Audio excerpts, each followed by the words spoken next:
All right, I know the stage doesn't intimidate you. You're used to being it, but are you even maybe a little surprised at how fast this career is progressing? Yeah, absolutely. Going into MMA, I didn't expect to be at this point this quick, but we're here, and I'm excited. I'm looking to make the most of every single opportunity that I get, and that's, to me, what every single fight is. It's a big opportunity, and I'm just excited to perform. I love it. Obviously, change of plans this week, change of opponent. Can you walk us through how that all unfolded? Was there any, discussion of the opponent, that sort of thing? How did it all unfold? So I found out on Monday evening while I was training that my opponent had pulled out, and initially I'm just like, dang it, like 10 weeks of camp, like we're not gonna get a fight, like frick, what am I gonna do? And it was in the middle of my workout, so I'm like, all right, I might as well just finish this workout up. So I just went and finished up, and then talked with my manager, and he was like, we think they might have a couple guys for you. We'll find out in the morning what the situation is, and so then in the morning I got a bout agreement and I'm ready to go. So signed it, and here we are. Did you have any concerns with facing a newcomer, right? Because does that really propel you forward or prove anything for the people that are looking for you to answer questions? There were concerns, just because for me initially I felt like I'm not the type of guy to do last minute switch ups and stuff, and I'm very calculated, planned, and I felt like, a little unsure of what to do. But, the more we thought about it, the more I talked with my team, and, I'm just very fortunate to have a great team. They kind of led me in the right direction, and I trust those people. And, at the end of the day, I made the decision for what we're going to do. But, yeah, I think that I'm just always trying to build my reputation, and it doesn't really matter who I'm fighting. I'm just going out there to do my best. Do you find it challenging at all? Because it seems like unless you go out there and destroy this guy in 30 seconds, people are going to say, oh, that Bo guy's all hype. We told you he wasn't that guy. I mean, is it difficult? It seems like the expectations for you are almost unrealistic at this point. It was pretty crazy after my last fight, because people were saying, oh, he had trouble taking Jamie Pickett down. He stuffed his takedown. And I was like, I took him down in 20 seconds. Like, what are we talking about here? Let's be real. But, I think that there's just going to be that expectation that's set, right? I'm 4-0 with 4 first-round finishes, and that's what people want to see me fail. A lot of people want to see me win, and there's just a lot of expectations. For me, I'm going out there to perform to the best of my ability, whether that's a first-round finish, whether that's a decision. That it's not really of concern, the result. I just am going out there to do my best, and everything else will take care of itself.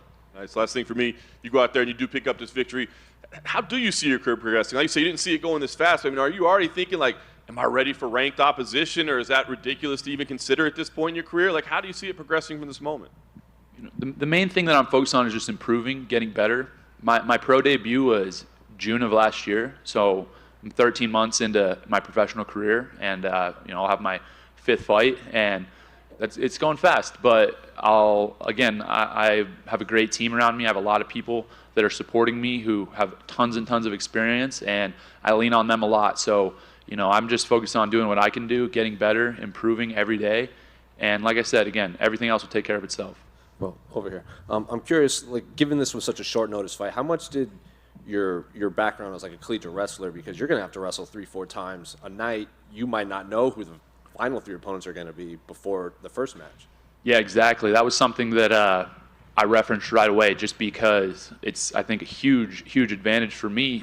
Going to the NCAA tournament, I'm going to have 5 matches over a weekend, and I don't even know who I'm going to wrestle in the second round, let alone the quarters, semis, or finals. So it's really nothing new, and that brings me a lot of confidence in knowing that I'm there to compete, and regardless of who it is, I've experienced things similar to this before, even if they're not the same, and I'm ready to go. And when Robert Whitaker was in here, he said there's nothing more dangerous than fighting a guy with nothing to lose, because they don't have anything to lose in there. I'm curious how you view your new opponent, because he's 5 days' notice. Like, if he doesn't look great, people will just be like, oh, it was 5 days' notice. Yeah, I absolutely think that he is in that situation. He doesn't have anything to lose. I think that this is a great opportunity for him. Even if he loses, he might be in the UFC after this. So, it makes sense why he would take the fight. And for me, competing against people that have nothing to lose is nothing new. I've been doing that since I was a little kid, right? When I was 8, 9, 10 years old, I felt like that's how people competed against me. And so I have thousands of competition reps that way. And when I was in college, it was the same thing. You know, people felt like they didn't have anything to lose, and they still lost. I'm curious, just based off of that, when was the last person you faced, either in MMA or wrestling, where you were the underdog? Like, people would be surprised if you had won. I don't know. I don't know the last time I was the underdog. Probably my sophomore year in college, which that year I made the NCAA finals. I was competing against the number one pound for pound guy in the NCAA. He had a 70 match win streak or so. And so, that's the last match that I think of as far as me being an underdog, where people thought I wasn't going to win. And a lot of my buddies made bets on that and won a lot of money. So I don't know. I guess that's it. But, I like being the favorite. I'm going to hopefully continue to be the favorite for the rest of my career.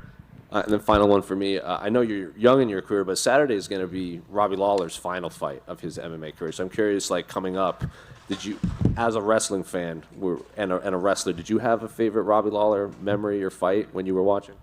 Oh, yeah. My favorite Robbie Lawler memory is his fight against Rory McDonald. I can assume most people thought I was going to say that, but absolutely insane moment. And specifically in that fight was the moment, I think it was in between the fourth and fifth round, where the bell rang and they both stood in the center of the canvas, and Robbie Lawler just spit blood all over the canvas. And I was like, this is a freaking savage. So, being on the same card as him in his retirement fight is a huge honor for me, and I'm definitely a big Robbie Lawler fan. Bo, back here to your left. Quick question for you. I don't know if you're aware, but you are currently at least sitting at likely being the biggest favorite in UFC history. The Saturday night, and obviously the situation, late fight, first time in the UFC for him. Like, how's it feel that you, this early in your career, are making history? It's pretty crazy, it makes sense to me. I think that the math checks out. But, for me, it's just about doing what I know how to do and going out there performing to the best of my ability. And it doesn't really matter, again, who I'm facing. I'm just going out there to perform, and I'm ready and prepared. Perfect. And I know you just said the math checks out, and I got to ask you, you said minus 3,500 was good value. You said minus 1,200 was good value. How are you feeling at minus 24? Great value. Hammer it. Go over here. Again, you just got this opponent on a couple of days' notice. At this stage in your career as well, is it more about what you can bring to the table, not so much focus on the opponent, especially in this situation where, like I said, you probably didn't have a ton of time to prepare for who he is as an opponent? I think that anytime you go into a fight, there's a ton of respect for your opponent. There has to be. When I fight, humility is one of the core, tenets of, I feel like, the way I perform. And, I believe in myself, so I'm going to say what I think and tell people my plans of what I'm going to do. But at the same time, when I'm fighting, it's really important for me to be humble. And so regardless of who it is out there, I'm going to be doing the same things, and that's fundamentals and just building that foundation and really building my reputation of how I compete. A lot of, every wrestling fan knows my reputation and knows how I compete, but most MMA fans don't.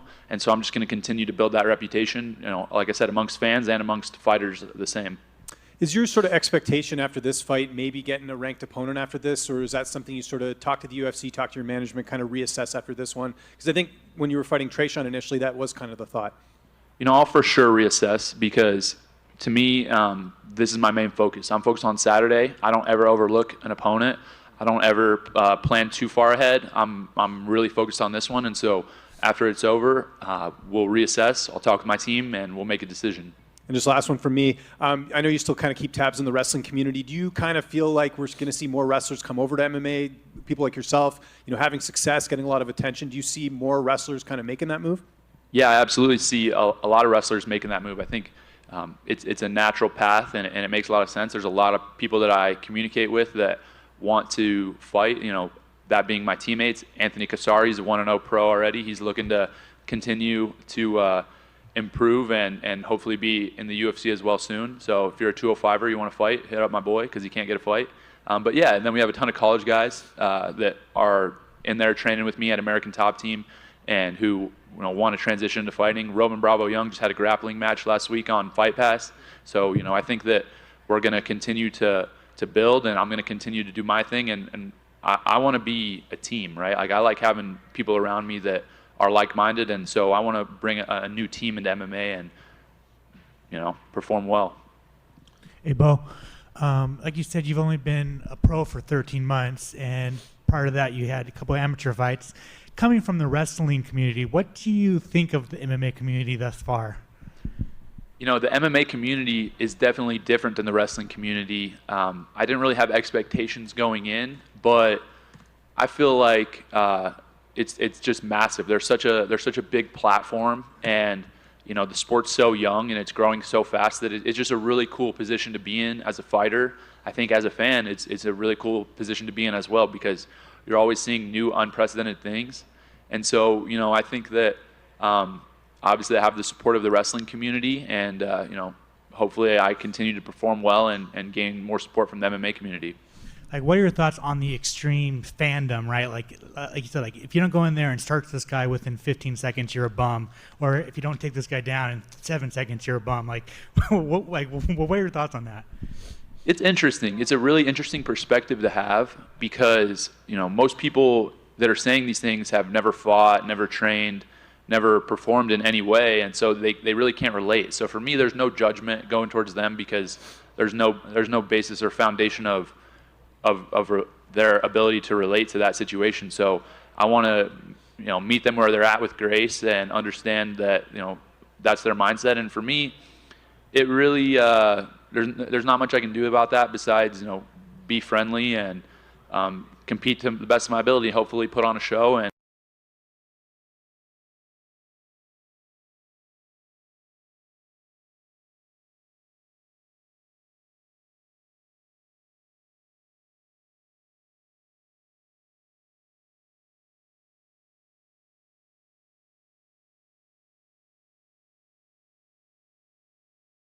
wrestling, and unfortunately wrestling season, hunting season overlapped, so I wasn't hunting a lot growing up. And when I retired from wrestling, I realized I have a lot of time on my hands. I can set my schedule the way I want it to be, and so I thought about getting a bow and starting to get into archery hunting, and I've just really enjoyed it. I think that everything about it really speaks to me, and the discipline, the commitment, the technique, being able to go hunting and bring home meat for your family, to support them and stuff is such a cool thing. And so for me, that's something I'm going to do as long as I can for the rest of my life. It's definitely something I'm really enthusiastic about.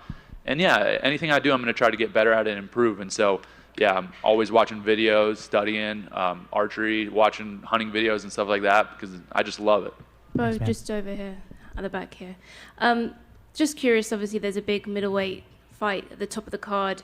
Just wanted to get your thoughts on Robert Whittaker versus Dricus du Plessis, especially given the title implications as well.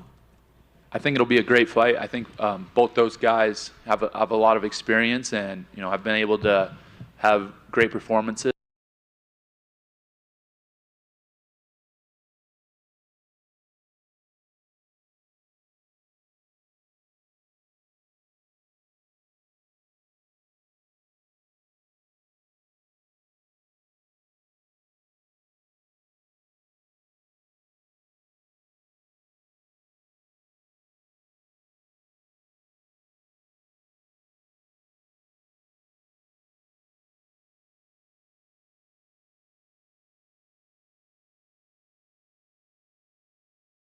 The same thing if I saw the number 1 and 2 guys in the world at chess compete. It's just exciting to me, because I love seeing excellence. I love seeing people perform at a high level, and that's what both those guys do. They both, again, have a ton of experience and are able to do amazing things. So anytime that you match 2 guys up like that, it's going to be exciting. Thank you. Hey, Bo, back here in the back, in the right. You have a lot of wrestling experience, and you had mentioned before you've only started MMA just about 2 years ago. When you reflect on having the second pay-per-view opener of your career, and it's International Fight Week, and where you are now, what moment stands out for you most that you most appreciate? I think that I wouldn't say there's a specific moment that I appreciate more than any others. I would say that what I've appreciated the most about the past 2 years and getting into MMA is just being able to spend a lot of time and moments with the people that I love the most, that being my family, my wife, my teammates, my management team, all guys, and girls that I'm super, super close with, and I just feel very fortunate and very blessed and lucky to have such great people around me. And so I just cherish every single one of them. And right now I'm gonna have about 40, 50 people coming out this weekend to support me, and I just love them so much. I just want to perform well, and us all being together is the best part of it. I want to segue over to Brandon Moreno. You actually had interviewed him recently. What was that experience like, and did you pick his brain a little bit behind the scenes? Yeah, I absolutely did. Again, a guy that competes at such a high level, that has been UFC champion, who is just such a awesome person, a fun guy to be around, and I feel like very grateful to have had the chance to just talk with him, pick his brain, and understand where he comes from, his mindset. That's something that's super interesting to me, is mindset of these guys, not only in MMA that who are champions and compete at a high level, but in all sports and all disciplines and in every area. And so whenever you get to talk to somebody like that, I'm really all ears and just grateful for those moments. And your passions as well, not only hunting and MMA, but you also find yourself cooking a lot on the grill. Where did that love first start, and what are some of the things you've enjoyed most cooking?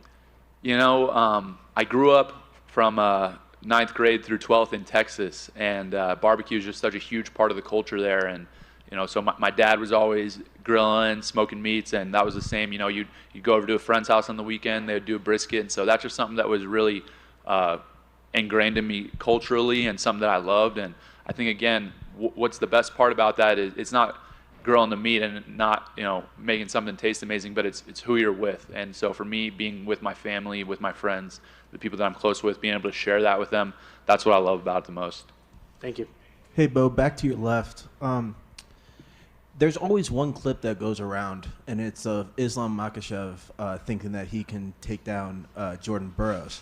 What do you think of that, and do you think it'd be a close match, and does he have any chance of taking down Jordan? Oh, that's so funny. Yeah, no, he doesn't have a chance.